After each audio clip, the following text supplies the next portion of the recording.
start by acknowledging the traditional custodians of the lands on which we all meet and work today. I am joining you from the land of the Yagara and Turrbal people, and I would like to pay my respects to elders past, present and emerging, and acknowledge their continuing connection to land, sea, community and culture. And without any further ado, I might pass over to Ross, and I'll be keeping an eye on the chat. So feel free to send us any messages in there. Thank you, Ross. Lovely. And thank you so much, Anna, for the introduction and for the opportunity to come and speak to the group. Just as a little bit of background, I've been working in men's mental health and in particular family violence for the past 15 years or so. I started in Queensland for the statewide family violence service there, have worked for Men's Line and Suicide Callback Service, and now I work for No to Violence and the Men's Referral Service. So that's what I'll be talking about today. I do have some places where I'm going to share my screen because I have some presentation slides. I also have some questions and we might come out of that. I'll try and keep it on time so we've got plenty of time for questions. So thank you for the acknowledgement to country. I'm presenting to you today from Wurundjeri country of the Kulin Nation, otherwise known as Melbourne. Great, so you can see the men's referral slide there, and there's our acknowledgement of country as well. What I would like to say also is just a note on self-care. We will be talking today about family violence and in particular men's use of family violence. So just a reminder that many of us in the community may have lived experience of family violence issues.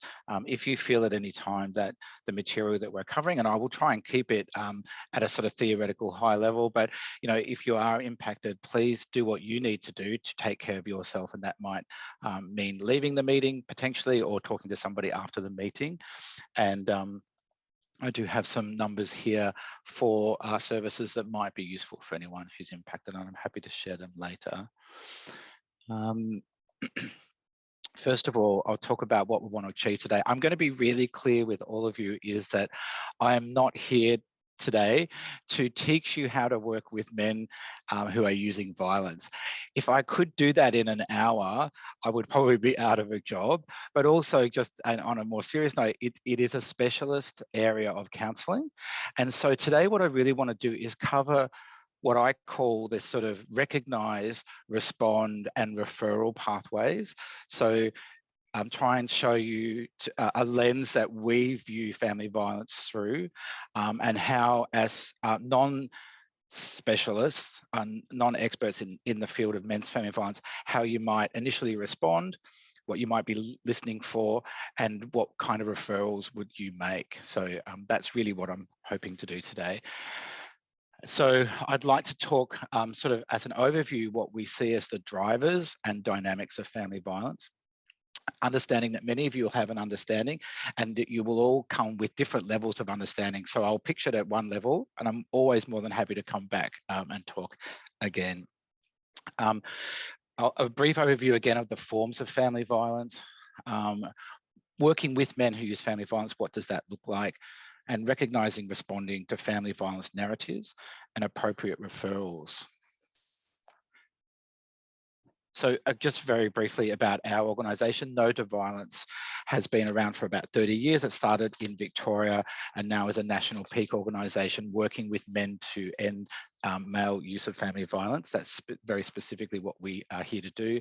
And we have very strong values around gender equity, leadership, change and accountability. And these are also the conversations that flow down into the work that we do when we're talking to men on the phone.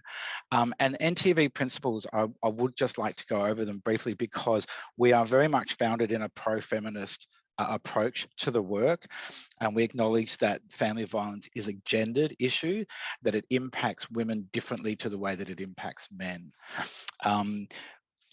Another guiding principle is the safety of women and children is central to everything that we do, and their voices must be heard in the work that we do as well. We take it that a man's use of violence is a choice, and men must take responsibility for their behaviour, and that's what guide our work when we're on the phone with men.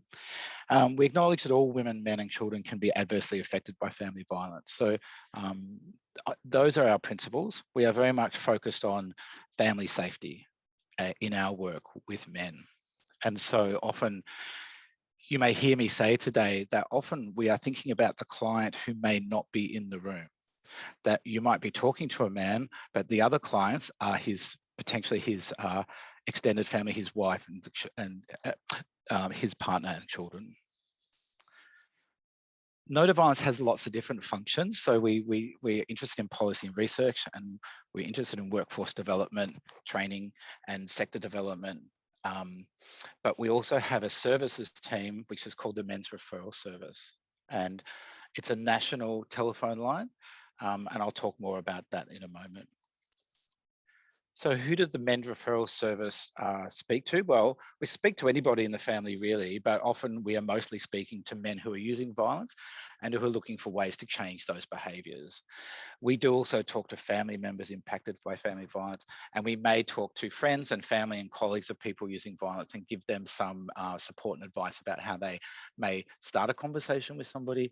We also, and importantly I think for this group, is that we offer secondary consultations to professionals who are supporting a client. So you may have a client who has started to talk about his use of family violence. You may have questions around the level of risk and safety. And so you can always call us as a professional, and one of our team leaders will have a conversation with professionals around, okay, so what is the risk here? What questions may you need to ask, and do you need to share this information? Because that under the MARAM legislation in Victoria and other legislation in other states, there are clear reporting lines as well. So we're always happy to help. So we're happy to talk to the men and their families, but we talk to professionals as well. So usually I throw this question out to the group, and because this is a large group, I probably won't take individual responses, but if Anna is able to look at the chat, we can have a look at those. But I suppose my first question I usually ask is, what do you think may be the drivers for men's use of family violence? What is acting behind this behavior? And let's recognize that most men will not go into a relationship with the idea of using violence or control. But unfortunately, sometimes that's actually how it ends up. And so we need to ask the question, what's behind that? Now, Anna, did you want to share anything there? Yeah, I'm just going to reflect what people are sharing in the chat Yeah. here. So we've got a few responses, possibly alcohol, possibly past trauma, power and control could be behind these actions. Yeah, great. And some great responses, and really the responses that I would that are most often held. And I suppose I want to step backwards a bit, and I will put this out. So do all people who have alcohol issues use family violence? And the answer is no. And does everybody who has a history of family violence at home, do they go on to use family violence? Actually, the answer is no also. In fact, that's really interesting because the research on these tends to say that it's 50-50. So you may have experienced, for example, in your family of origin, violence at home, and whether you go into your family, when you're grown up and use violence, that's 50-50. Also, alternatively and interestingly, is that if you've experienced no family violence growing up, it's also a 50-50 chance that you may use it in your relationship. So we start to ask those questions, and it seems as though there must be something else that's underpinning all of this. And our viewpoint at No to Violence and within the sector of family violence is that the main drivers of family violence are actually attitudes within a society that condone violence against women. Men's control of decision-making and limits to women independence is a key driver. Rigid gender roles and rigid stereotypes and gender identities are drivers of family violence as well, and I'll explain a bit more in a moment. And also this idea of male peer relationships that sometimes, and I say sometimes because it's not all male peer relationships, that emphasize aggression and disrespect towards women. So I think what is really interesting, if we think about the Australian context, I grew up in the 70s, things were very different. In those times, any family violence was considered a domestic situation, and that meant that the police really didn't respond, and the police and the neighbours and the community looked the other way. So it's these kind of attitudes about how we treat other people, and in particular how we treat women within our societies and communities, is really the driver of family violence from our point of view. And rigid gender roles that say that men are the breadwinner and that men have the power and authority in the home, and that women's role is in the kitchen and raising children, these kind of stereotypes also build a society that's based on one group of people who has more power than the other. So, and also, I want to be really clear when I'm talking about men today, I'm talking about men who are using violence. I'm not talking about all men. This is a very important distinction. So when we talk about male peer relationships that sort of condone disrespect towards women, there are some groups of men when they get together who actually speak in a derogatory manner about women. They sexualize women a lot. They talk about their partners in a very disrespectful way. It's these kind of relationships. Now, do all men do that when they get together? No. But I would argue that it's all men's responsibility when they hear it to acknowledge it and say, that's not right.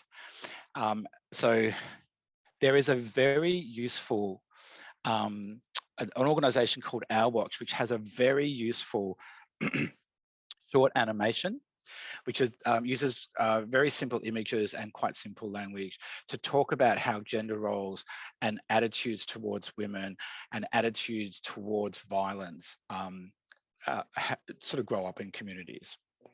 And I will share that with Anna and share it with the group. But it's a video on Our Watch. Now, there are reinforcing factors for men's use of family violence, that's true. And some of the things that we talked about, their experience of violence or alcohol and other drugs, and general views about violence in general in society do reinforce this and do make the situation worse. And also here I've got backlash factors when male dominance, power, status challenge. Interestingly, I would suggest that the Amber Heard case recently, we've experienced a lot of backlash in our telephone room with men calling around that issue as well. So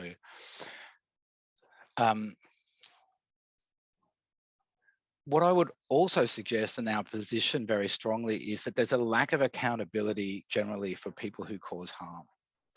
And if I ask this simple question, do you think that there will be men and men in the community who are doing harm to their family, who are walking around without any consequences? And actually, we know that the answer is yes. Yeah. Often the man is constructing, and this is what we'll come to talk about in a minute, often the man who's using violence is constructing a narrative that he shares with the family, he shares with his extended family, he shares with his community as well. And they might be things around, oh, she has mental health issues. If she only did what I said, everything would be okay. So that's victim blaming. I never hit her. Whatever the context or the narrative is, but they're using that all the time, and they're using it to really minimize their use of violence. And I'll talk more about that in a moment. So what we do know is these other factors around alcohol. Sometimes family of origin, mental health issues. We often get a lot of conversations with callers on the telephone about their cultural beliefs or their religious beliefs or their background as the drivers of their use of family violence, and the history of trauma. All of those things may compound the issues that are occurring, but they're not actually fundamentally the causes of it, because what we would say is the cause of it is a man's choice, his decision to use violence. And I'm not quite sure if you've got any questions there. It is a important sort of starting place, I think, for us. Yeah, I just want to reflect that someone has commented in the chat that culture can play a role in this, which is just what you've just Yeah. shared, and sharing that it does compound that. And yeah, it's just interesting to see some of the other things that people had suggested influence this, like attachments and beliefs, childhood experiences, Yeah. societal marinating. So I think maybe that ties to the narrative that Yeah. you're just referring to there. Yeah. Yeah, and we know things like financial difficulty and loss of employment, these things seriously impact families as well. And gambling, I haven't got that down here, but it's a huge thing because it has a financial risk. And what is really interesting, and in particular, this conversation around culture and religion is one that we have often, and it's a very delicate conversation because we need to respect somebody's religious views and cultural beliefs and where they've come from. And I would say all counselling is multicultural in a sense because we need to be connecting with somebody who is very different to us most of the time. However, what we do generally sort of come to is, so are you saying that everybody in your religion or everybody from your culture is, we'll be very blunt about it, is hitting their wife or abusing their wife or financially, abusing the family? The answer is no, usually. And so we come back to the man's individual choice as a person, not his potential smokescreen, shall we say, or narrative around his reasons for why this is happening. And we acknowledge these are difficult conversations to have around trauma in particular. And we also know that many people whose experience of coming to Australia as refugees or migrants, there may, in a lot of their histories, be a history of trauma. And so we acknowledge that, we work with that, but we tend to not view it as the primary cause of the family violence. Yeah, and I'll talk more about that in a moment. I think it's very important also when you may be working with somebody to be really confident or acknowledge that there's lots of different forms of family violence. It's not just physical hitting or injury. And it talks to a lot about coercive control. And that can be enacted through, emotional abuse, economic abuse, who's in control of the money in the family, spiritual abuse, who is in control of, everybody's spiritual beliefs within a family. There is often not talked about enough is the sexualized violence that occurs within relationships. And in particular rape within marriage, which some communities find very difficult as a concept, and it's a challenging conversation. And post separation, potentially stalking or intimidation and threats. I'm going to come around. I will take the children from you. I will take the children away. You'll never see them. All these kinds of intimidation. And often, sadly, the children get used in this sort of abuse against partners in particular. And also we need to acknowledge, and I've got a very simple slide later about children, the violence might be directed at a partner, but the children are all witnessing that. They're all not so much witnessing it, but they're experiencing it as part of the family as well. So if you haven't come across this power and control wheel before, it's a very useful thing to help sometimes guide our understanding of the many different ways in which power and control can be used by some men within their families. And it will outline all those that we just looked at. I don't tend to share this with clients because it's a lot of information, and I don't really want them to sort of focus on this. So what we do sometimes often use with clients is this, what we call the equality wheel. So if a man is coming to you recognizing that there's a problem, and you might have sort of thought, oh, there's no physical violence here, but there's a lot of power and control around the money, around where and when and who the partner can see, these kind of things, then sometimes the conversation can be, well, what might a more equal relationship look like? What would respect look like? What does it look like now? what might the other people in the family want to experience a respectful family like. So these are they're positive dimensions, and they can also help kind of think, okay, so talk to me about economic partnership within your family. Who's got the power and of all the decision making? And often men will say, but she goes and buys whatever she wants. And then when you dig a little bit further, with the money that I give her, which is a set amount, and there's no negotiation. So it's not really economic partnership. It's so there's interesting questions to ask. Please, Anna, let me know if I'm going too fast or you need me to slow down a little bit.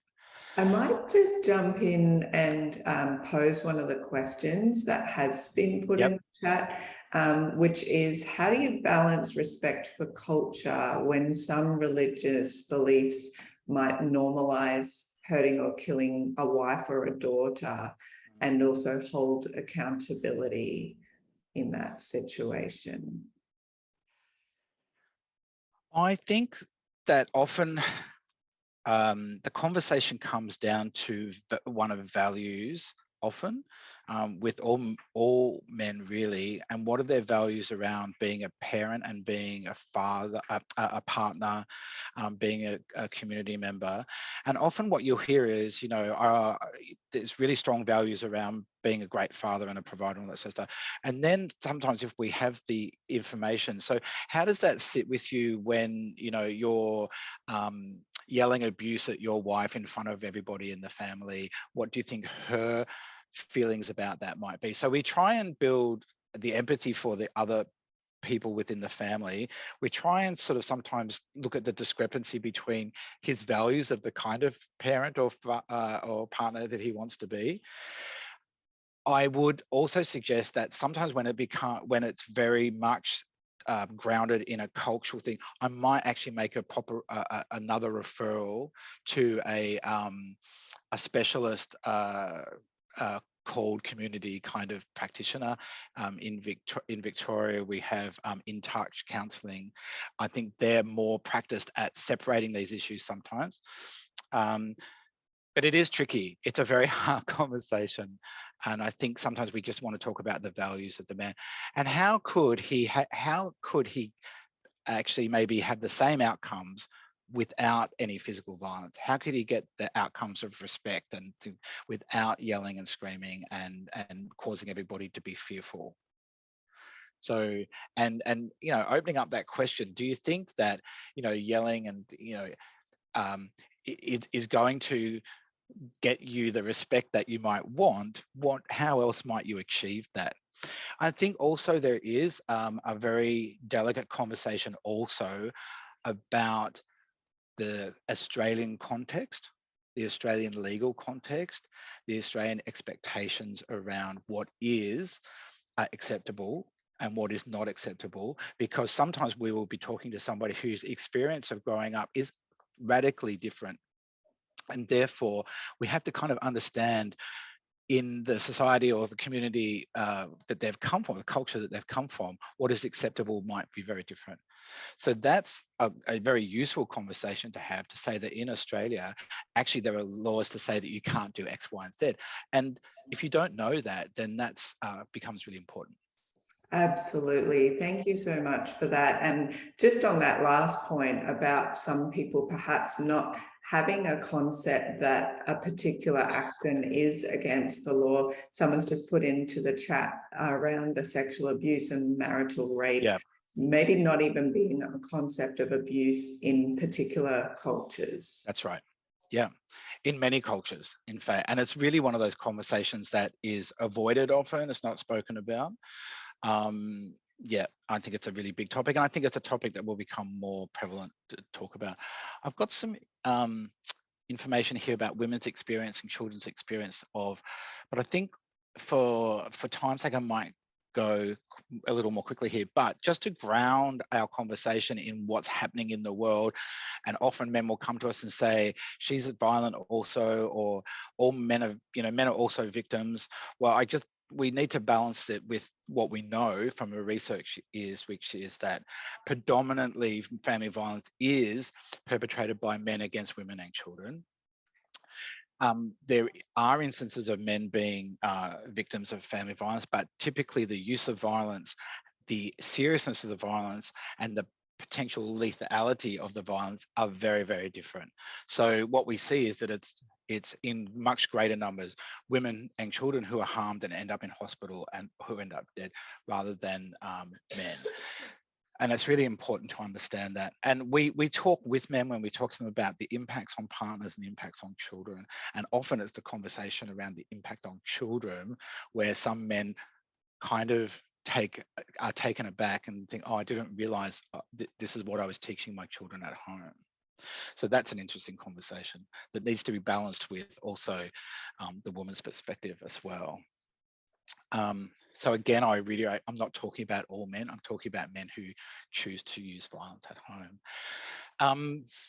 And this is my other important question, I think, is what do you think maybe some of the challenges of working with men who are using family violence? And we've mentioned one already. Culture and religious background and beliefs can be one of those challenges, because I come from my own culture, so I'm working in that model to try and understand somebody respectfully. So that can be a challenge. What do you think might be the other challenges of working with men who are using violence? So someone's put into the chat, being a woman can be a challenge when working with men using violence, who use violence. Yep. And some beliefs, embedded beliefs. Yep. Also, holding empathy without colluding. Wow, I love judgments and biases. Yeah, great.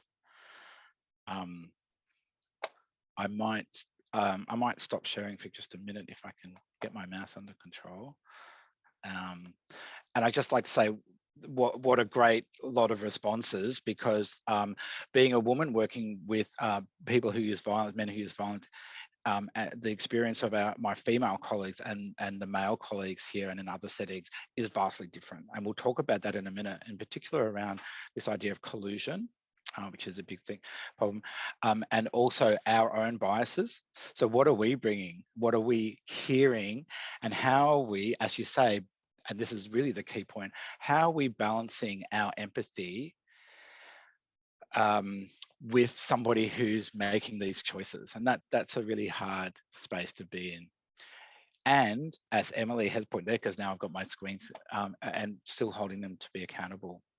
And that is actually, in essence, the work of the specialist family violence counsellor, to try and hold the empathy, challenge respectfully whilst maintaining rapport. Because if we don't have rapport, as we know in any kind of counselling setting, there will be no positive outcomes really, because positive outcomes in counselling are related to the rapport built in the relationship.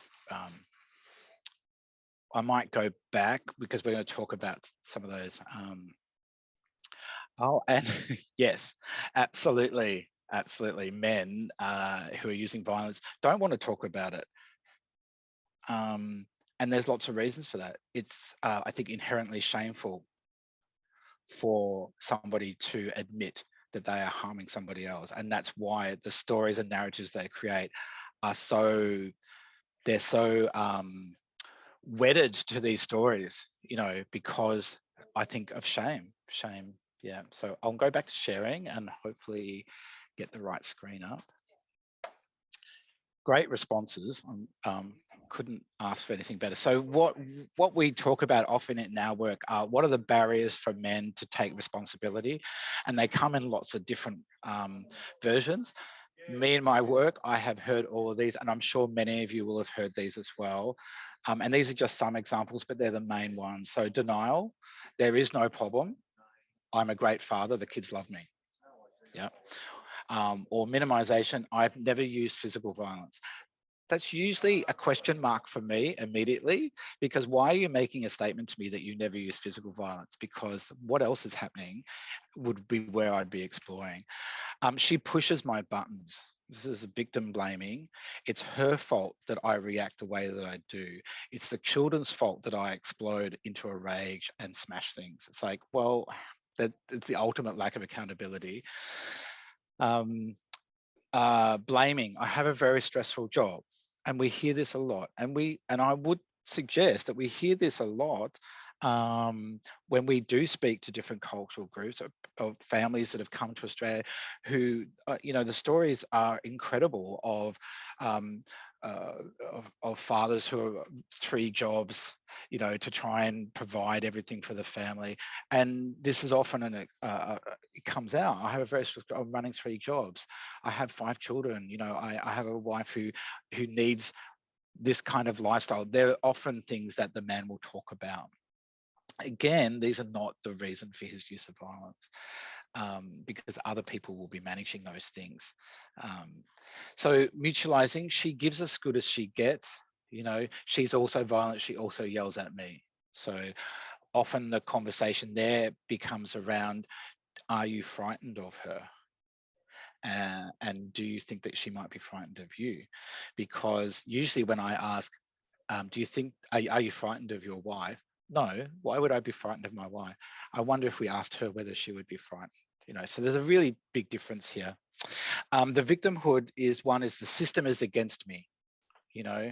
Um, the police are always in attendance. The court's the judge didn't like me so this is a common one. And then there are other stories around, alcohol, mental health. Her mental health is often something that is often cited by men. Family of origin, culture, religion, and alcohol. And so really interesting as an example, I spoke to a man one day and he was saying, yeah, it only really gets out of hand at home, and I only get violent when I've been drinking. So I reflected that back to him. I said, okay, so when you drink, you're aware that this is when the situation occurs. And then I said, I wonder what you've done to address your drinking.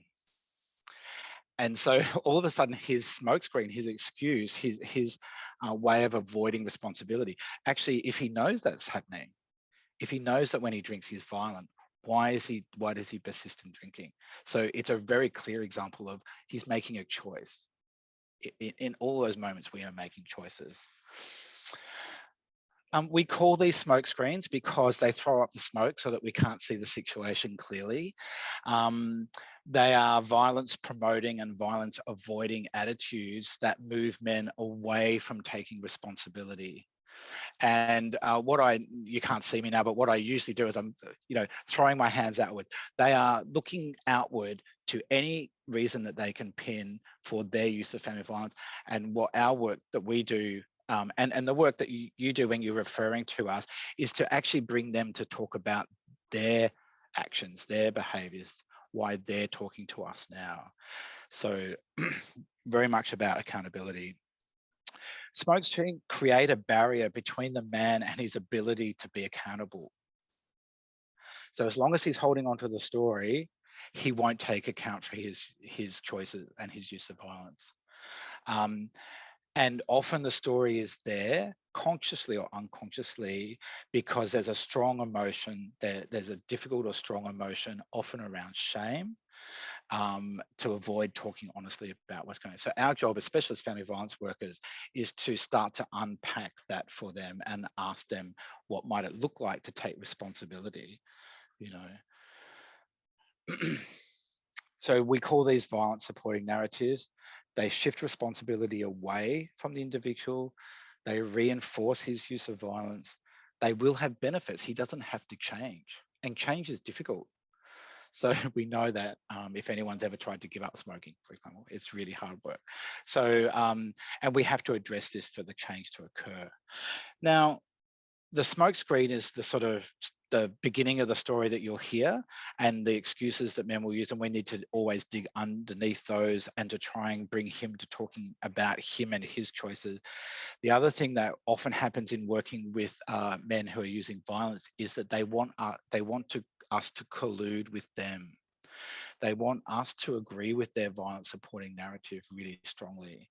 And so in doing that, what they'll do is they'll make themselves look often much better than they are, they will minimize their use of violence. They'll use their smokescreen to say, you understand what it's like. And this is the trap for, in many ways, this is a trap for professionals in the helping sectors, or counselling and psychology, etc. Is that we are trained for positive, unconditional positive regard and respect, and believing, in the client, and empathizing and validating. And so that there's a slight gear change that's needed to sort of sit back and go, if I validate every one of his experiences, I will actually be colluding with him. So if I sit with him and say, oh, it must be very difficult, having a drinking problem for so long, and all those problems you had when you were younger, that sounds really terrible. Now, all those things are terrible, but if I'm giving him the message that they're terrible, however, and I'm not addressing the issue that when he does drink, for example, he hits his wife, and the children are frightened of him, and he smashes the house. So we need to be really cautious. That is the element of the work. And the problem for us as professionals is that if we are colluding with the client, then we're not going to give the appropriate referral.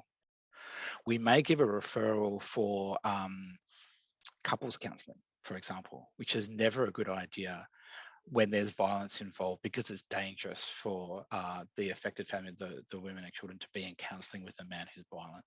Because how can they open up about what is happening in front of another professional, in front of the person who's abusing them, what happens when they go home? So, and again, a referral for alcohol and drugs counsellor is great, but there has to also be a referral perhaps around calling, ask the men's referral service or another family violence to deal with both of the issues, we would suggest. So this is the problem. As professionals, collusion, what we call compliant collusion, makes us feel that we are, client-centered. And what I would suggest is that when we're working with people who use violence, we employ something called skeptical empathy. So we are still empathetic, but we are skeptical about the story, and we need to dig underneath it. Now, when you work with victim survivors, services that provide, professionals that provide services for victim survivors, then it's reversed. We always believe their story, because often they are not believed, because his narrative is the stronger narrative often. Now, there's just one other thing I'd like to say about collusion, because it's really important that we're wary of it. The other one is oppositional collusion. So if we get into an argument with a man who's using violence, we may feel that we are challenging him. However, what will happen is that he will start to see us as part of the problem. We will reinforce his views that the system is against him. And we might actually aggravate him, and he might go home and use violence in the family home because we have over-challenged him. So this is the other delicate part of the work that we do with men who are using violence, is that we need to be careful that we are empathetic, but we are not falling into believing his story without question. And we need to be empathetic and respectful, but challenge some of the behaviors that he's using without getting into opposition with him. And some men will ring services or contact with services and really want to get into an argument. And what we have to do, often it's about the system and then the court. And what we say is to them, look, we could talk for a full hour about the legal system in Australia, but that wouldn't help you in your situation, because we wouldn't change anything. But what we can do is we can spend the next half an hour or an hour talking about you and your family and what's happening and some of the choices that you're making. How does that sound? So that, again, it's really just another distraction to talk about the system. Let's talk about you, and we can do that respectfully, I think. Conscious of time, this is the work that we do. I think it's what I call holding the space. We are balancing rapport without colluding with the man. We're balancing engagement with the need to challenge his use of violence. So when you hear violence, we have to sort of name it as violence. And again, minimization means that men will often say, oh, we just had an argument. Oh, what does that look like? So you start to ask some curious questions. Oh, well, you know, we were yelling at each other. Oh, okay, were the children there? You know, oh, and then what happened next? Oh, you pushed her. Okay. So it's not just an argument. And so we get that top surface story first, and then we have to work down into the story. And we need to do all this while we're sort of being empathetic. Sometimes the question that comes is, how do some people, where do they get the satisfaction of working with men who are using violence? And what we would all say is that we're working for the man, but also for the women and children and their safety. I would also add to that that I'm also working with the man because it's my strong belief that he would prefer, in most cases, to not have this happening in his family either, and that it might be happening because of all sorts of reasons, but in fact, his life will also be improved if he's not using violence in the family. So sometimes I think the attitude is that, oh, you know, it's all about, I don't know, men hating or you know, or being down on men. It's not. It's about helping men to own up to and be accountable for their actions and their impact on others, and also to open up an idea or a possibility about what a family could look like without this. And that's where we really sit. And that's about hope. And so I think what I haven't got in my slides here is that we're talking to him about what he's hopeful for in the future as well. So just really quickly, holding the space is about maintaining empathy. And one useful way to think about it is we can judge the behaviors that he is using. We don't have to judge him as a person. And sometimes the client finds this difficult as well. They think that they are also the sum of their actions and their behaviors.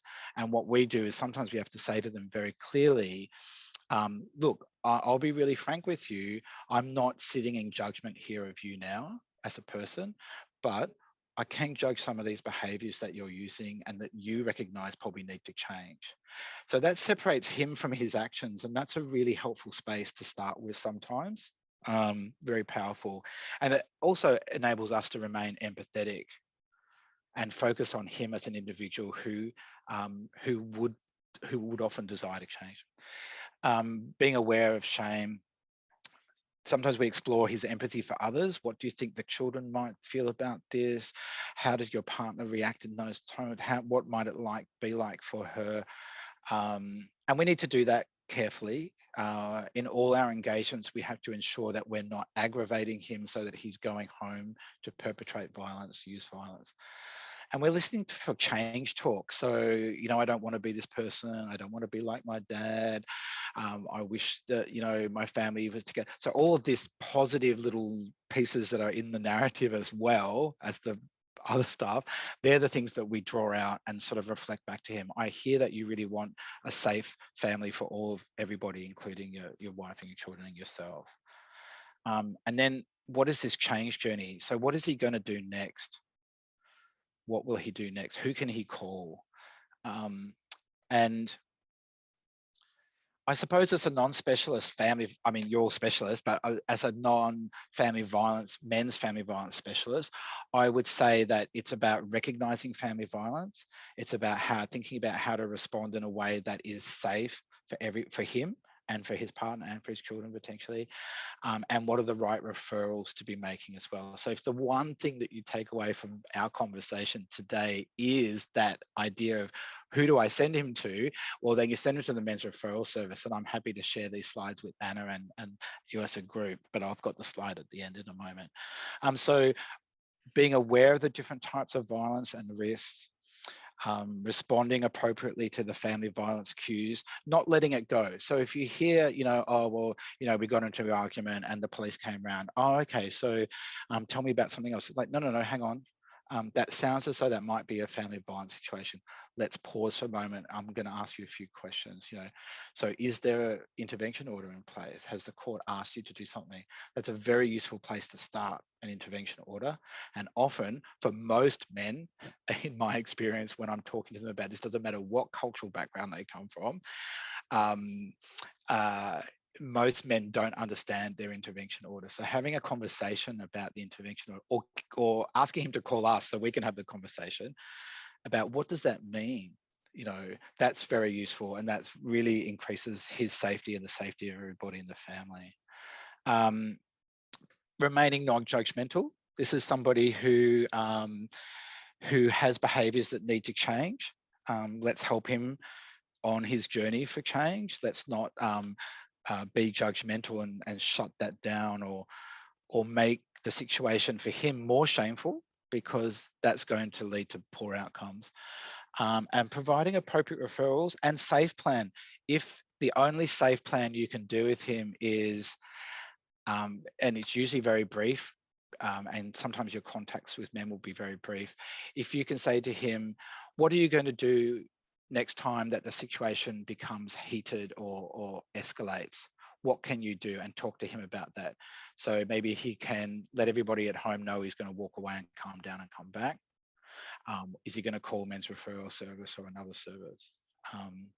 And also being alive to reporting these. So if you do hear that children are experiencing family violence, then you need to speak to someone. You might want to, again, ring us at Men's Referral Service if you're unsure about any of those reporting requirements.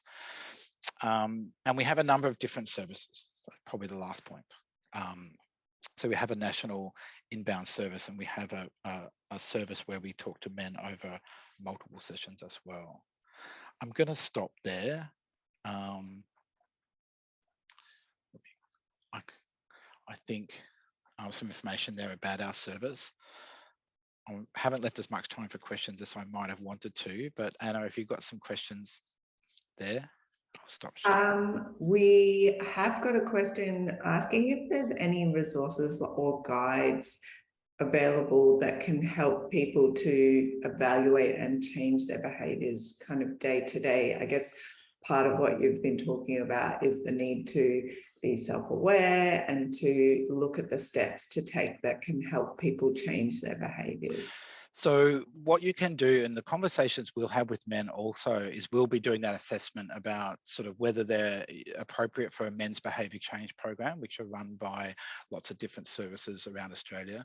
And our services and men's behaviour change programs are trying to do the same thing, which is trying to educate men about their use of family violence, about their responsibility, about their accountability, but also giving them strategies, actual tools to help them. And so some of those tools is like a safe timeout, how to do that safely. Other tools might be what we call the traffic light tool. And maybe there's another webinar here about some of those strategies, because they are really useful, but they are usually used by specialist family violence services like ours. And that's a recognition of, red is what's that angry thought, yellow is, being more responsive, and then green is making another choice. So those kind of very practical tools are usually what we give men and what they find most useful. And one of the projects that I'm working on with Anna's colleagues as well, and Migration Council Australia, is translating many of those client tools into language, so that we can share those with men whose English is not their first language, and that they can use them to help make those changes. That sounds really good. So we'll be able to get those out as soon as they're completed. Yeah. There is a few people requesting if we could get a copy of the slides to share. Absolutely. I think people have really appreciated this content and just the way that you've laid it out there.